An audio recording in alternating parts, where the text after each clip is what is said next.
पहले दो की जरूरत आपकी अच्छी जिंदगी और खुशहाली के लिए है। तीसरा, परे जाने की आकांक्षा है। आपको देवी के साथ थोड़ा समय बिताना चाहिए। इन 9 दिनों में ऐसा करना बहुत अच्छा होगा। ये नवरात्रि की पहली रात है और ये आने वाला दिन ईश्वर की स्त्री प्रकृति को समर्पित है। दुर्गा, लक्ष्मी और सरस्वती को स्त्री प्रकृति के 3 आयामों के प्रतीकों के रूप में इस्तेमाल किया जाता है। वे अस्तित्व के 3 मूलभूत गुणों तमस, रजस और सत्व का प्रतीक भी हैं। तमस का अर्थ है निष्क्रियता, रजस का अर्थ है क्रिया, जुनून, सत्व एक तरह से सीमाओं को तोड़ना, विलीन होना, पिघलना और एक हो जाना। इन 3 खगोलीय वस्तुओं में जिनसे हमारे शरीर की रचना बहुत गहराई से जुड़ी है, धरती, सूर्य और चंद्रमा, इनमें धरती माँ को तमस माना जाता है, सूर्य रजस है, चंद्रमा सत्व है। जो लोग शक्ति की, अमरता की, ताकत की इच्छा करते हैं, वे स्त्री प्रकृति के उन रूपों की पूजा करते हैं जिन्हें तमस कहा जाता है, जैसे काली या धरती माता। जो लोग धन दौलत की, जुनून की, जीवन की और भौतिक दुनिया के तमाम दूसरे उपहारों की इच्छा करते हैं, वे कुदरती तौर पर स्त्री प्रकृति के उस रूप की कामना करते हैं जिसे लक्ष्मी कहा जाता है, या सूर्य। जो लोग ज्ञान की, बोध की, परे जाने की, शरीर की अमरता नहीं बल्कि नश्वर शरीर की सीमाओं से परे जाने की इच्छा करते हैं, वे स्त्री प्रकृति के उस आयाम की आकांक्षा करते हैं जिसे सत्व कहा जाता है, जिसका प्रतीक है सरस्वती या चंद्रमा। ये तीनों अगले 3 दिन एक एक करके आएंगे। इसे इस रूप में व्यवस्थित किया गया है क्योंकि आखिरकार हम धरती से ही निकलते हैं और हम एक सक्रिय जीवन जी सकते हैं जिसे रजस कहते हैं, देवी की दूसरी प्रकृति। तीसरा, आपके रास्ते में आ भी सकता है और नहीं भी। अगर आपको उन्हें अपने अंदर लाना है तो आपको प्रयास करना होगा, वरना वो आपके अंदर नहीं उतरेंगी। जिन लोगों को ये नहीं पता, लिंग भैरवी की प्राण प्रतिष्ठा 3 मूलभूत चक्रों के साथ की गई है। ध्यान लिंग में 7 चक्र हैं। उनमें सिर्फ 3 चक्र हैं जो तमस, रजस और सत्व के 3 आयामों का प्रतीक है। तमस पृथ्वी की प्रकृति है और आज उनका दिन है और वही जन्म देती हैं। गर्भ की जो अवधि हम कोख में बिताते हैं वो समय तमस है।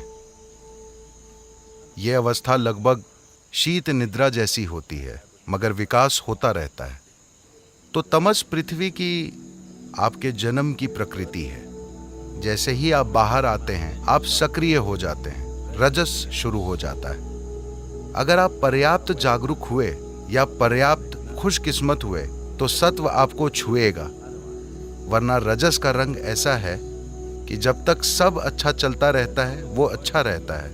जैसे ही बुरा सिलसिला शुरू होता है, रजस बहुत ही ज्यादा बुरा हो जाता है। तो इन 9 दिनों में सबसे बढ़कर जीवन के हर पहलू को उत्सव के रूप में मनाना ये सबसे महत्वपूर्ण है। अगर आप हर चीज को उत्सव के रूप में लेते हैं तो आप जीवन को लेकर गंभीर ना होते हुए भी पूरी तरह जुड़े होना सीख लेते हैं। अभी ज्यादातर इंसानों के साथ समस्या ये है कि अगर उन्हें कोई चीज महत्वपूर्ण लगती है तो वे उसे लेकर बहुत गंभीर हो जाएंगे। अगर उन्हें लगता है कि वो उतना महत्वपूर्ण नहीं है तो वे उसे लेकर लापरवाह हो जाएंगे, उसमें जरूरी भागीदारी नहीं दिखाएंगे। ये सही तरीका नहीं है। सही रास्ता, जीवन का रहस्य बस यही है, हर चीज को बिना गंभीर हुए देखना मगर पूरी तरह जुड़े रहना, किसी खेल की तरह। यही वजह है कि जीवन के सबसे गहन पहलुओं का उत्सव मनाया जाता है ताकि आप उसे चूके नहीं। अगर आप गंभीर हैं, वो बहुत गंभीर स्थिति में है का मतलब आपको पता है कि अगला कदम किधर होता है। और ढेर सारे लोग गंभीर स्थिति में हैं। उनके साथ सिर्फ एक ही चीज होती है जिसकी कोई अहमियत है, बाकी चीजें उनसे कतरा कर निकल जाएंगी, क्योंकि जिस चीज को वे गंभीर नहीं मानते वे उसमें भागीदारी और समर्पण नहीं दिखा पाते।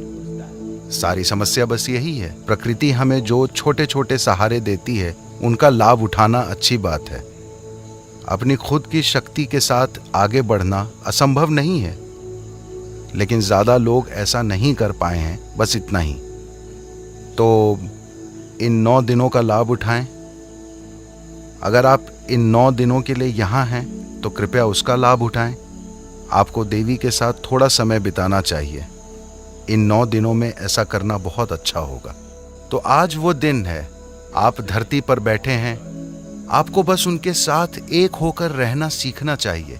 आप वैसे भी उनका एक हिस्सा हैं। जब उनकी मर्जी होती है केवल तभी वे आपको निकालती हैं। जब वे चाहेंगी वो आपको खींच लेंगी। तो जो पूरी तरह निष्क्रियता थी वो गतिशील रजस बन गई है।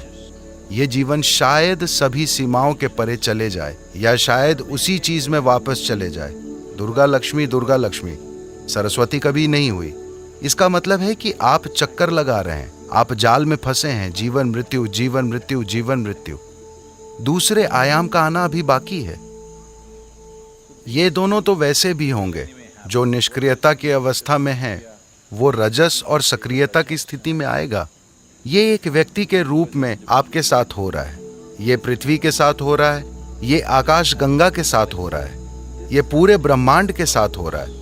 वो निष्क्रियता की स्थिति में जाकर फिर सक्रिय होता है और फिर निष्क्रियता की अवस्था में चला जाता है।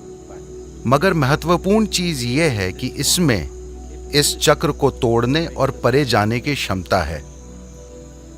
तो देवी के इन 3 आयामों की भैरवी या लिंग भैरवी के रूप में प्रतिष्ठा की गई है। आपको अस्तित्व और पोषण के इन आयामों को अपने लिए प्राप्त करने में सक्षम होना चाहिए, क्योंकि आपको इन तीनों की जरूरत है। तो नवरात्रि इसके साथ शुरू होती है।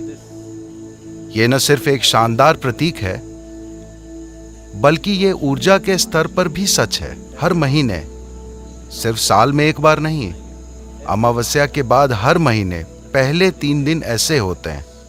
अमावस्या निष्क्रियता की अवस्था है, जिसमें 5 तत्व अपने अंदर एक तरह के एकीकरण से गुजरते हैं। अगला दिन हल्की निष्क्रियता का होता है, फिर वो सक्रिय होता है। इसके बाद परे जाने की गुंजाइश होती है। चंद्रमा प्रकट होने लगता है, जो निष्क्रियता की अवस्था